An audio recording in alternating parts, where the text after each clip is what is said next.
Hello everyone, this is Greg with Tutorial 5 of the MVC series. Today we're going to be going over repositories, converter classes, and servicer classes. We're just going to wrap that up, make sure everybody understands what DTOs are for, and repositories, and kind of how it all fits together. And the next tutorial will go into more of the MVC projects. And by the way, I have started uploading my tutorials to GitHub. So for those of you that find it a little blurry, I'm going to start updating them each time. And so if you're getting this tutorial down the road after everything's been completed, great, you'll have the whole tutorial. If not, each time I'll be updating it with the newest version of the last tutorial that I did. So anyway, so I wanted to kind of just go over each one of these steps as outlined in that first tutorial that I did with the graphs, the physio diagrams. So if you remember correctly, we have a library called Person Library. This is abstracting the DTO and the repositories out of the MVC project, which is down here. And the reason we're doing this is because longer down the road in like tutorial, I don't know, 95 or whatever, we'll go over a WCF and how to abstract this out into a WCF service so that it's not even in the same project.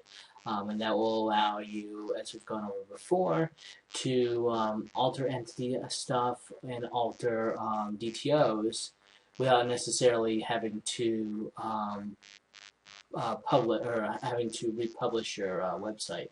DTO is probably, if you're moving them too much around, even if it's in WCF service, you're probably going to have to reconsume it.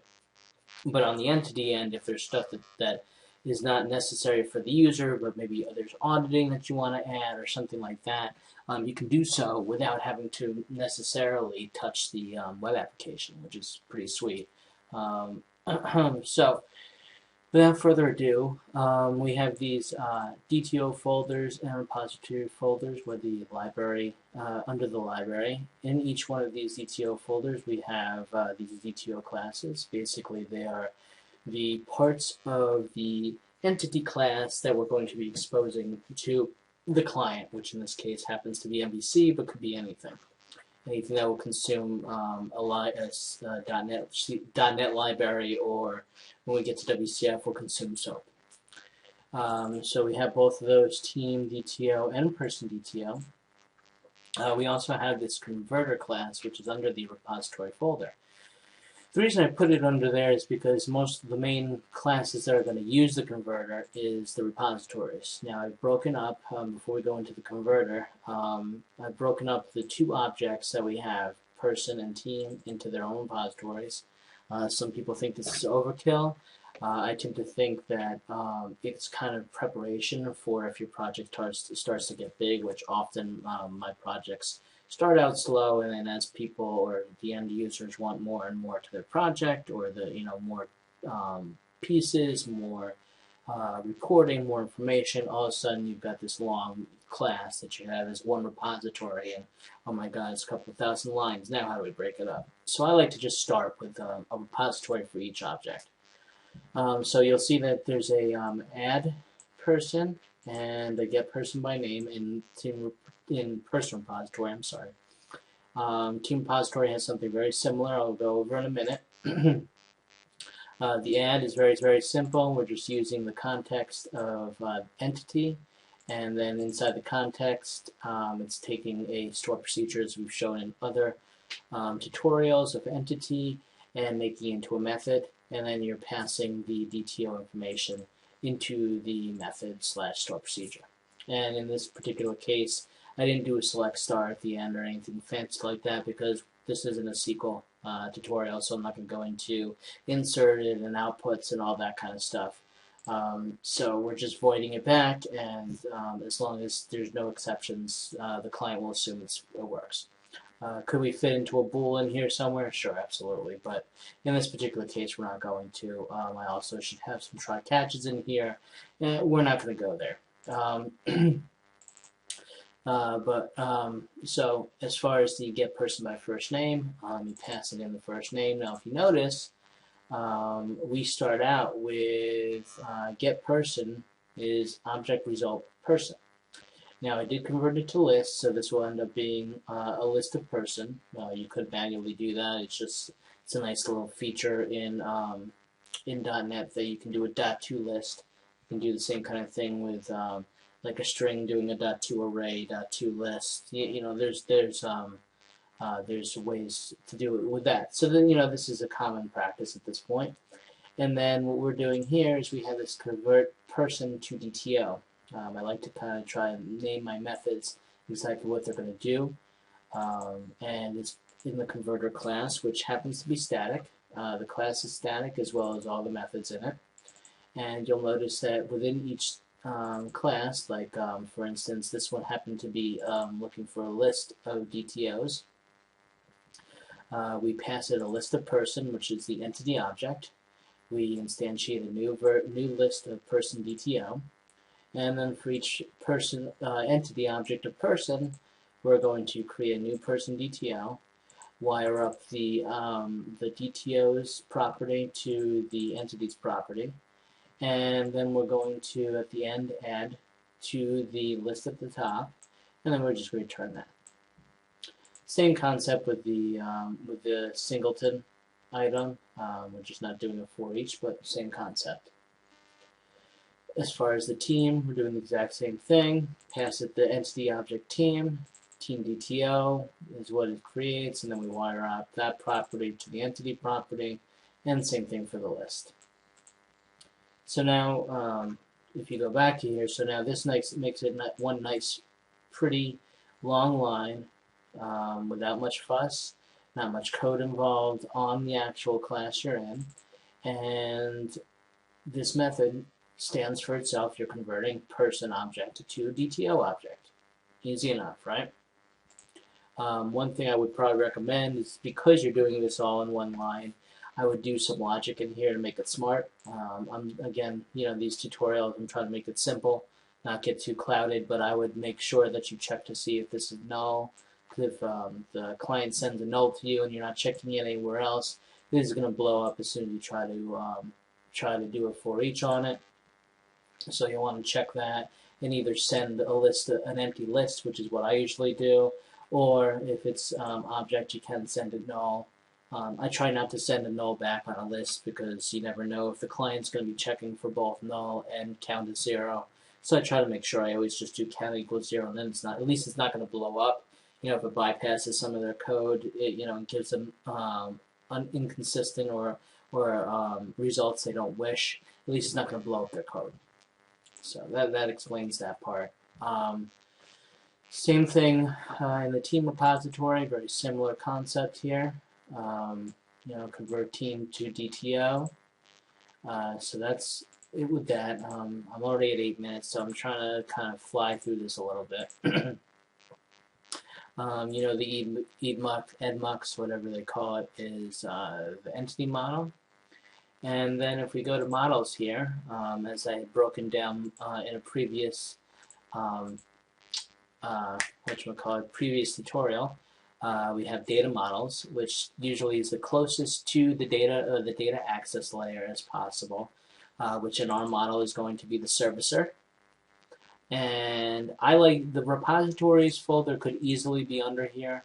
I like to separate it purely, your own, what you want. Before people start contacting me, yes, the repositories folder could be under the models because it's the closest to the data access layer, like I just said, but it's not necessary.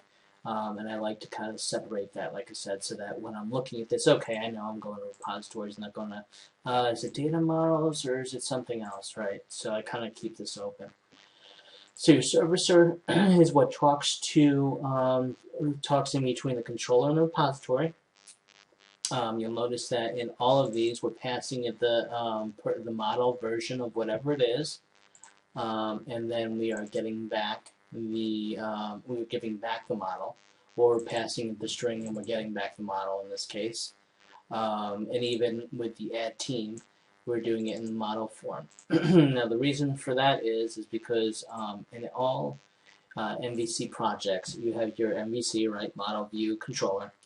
Your view model is quote unquote the model that we're talking about right now, okay, and that wires directly up to the view. Now, but in between that is the controller. So the controller we only want the controller to know about the person model and the team model. You know, the model classes. We don't want it to necessarily know about the DTO. It separates it just enough that it's a little extra code, but it keeps everything cleaner. As you can see, in this servicer, everything's like 2 lines, which is nice. You know, it makes it so that the old saying, make a method do one thing and one thing well. Don't make it do 100 things. Don't make it do 10 things. Make it do one thing, maybe 2 things, and make it do it well. So, like this get team name, right? So we're using this conversions class, which is what the servicer uses to convert from either from DTO to model, model to DTO, just like we did with the entity. And we're going to call the repository, which if we were to go to the class right here, the repository is what directly calls person repository and team repository, which is up in this class up here, right? And our repositories here and here. So we instantiate a private copy of both of those. And then in each one, we're going to call the get person by first name or whatever we're doing. We pass it the parameter. We're only going to get one version of it. Could we get a list? Absolutely. In this case, for simplicity, I'm only going to get one when we do our testing. And then we're going to pass back the DTO. So as you notice, the repository, as far as it understands, only deals with DTOs. It doesn't care about models. It doesn't know about models. There's no reason for it to understand models. That's the closest to the DAO you're going to get. So there's no reason for the DAO and for the view models to be tightly coupled, because as you'll see in future things, you'll have a view model that's going to have extra properties that your DTO won't have. For instance, like a drop down. Let's say you are going to do, get a list of, persons, right, for them to choose from instead of, after adding to be able to edit it, right? Well, you don't want every time, if you had person DTO always get you a list of persons or a list of person DTOs. Every time you get a person back, you're going to have this list. And it just makes it very cumbersome. It doesn't make sense, and you'll get into spaghetti code real quick. And if that doesn't make much sense now, trust me, it will later when we start making the view models and actually making the view itself.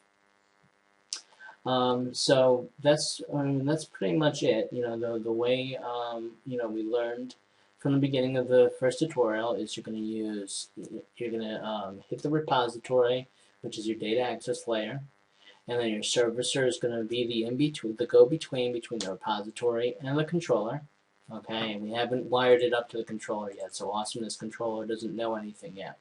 We've only gotten up to the servicer, and the servicer uses the conversions class to convert things to what it needs, and then passes it, and then we'll pass the model back to the controller.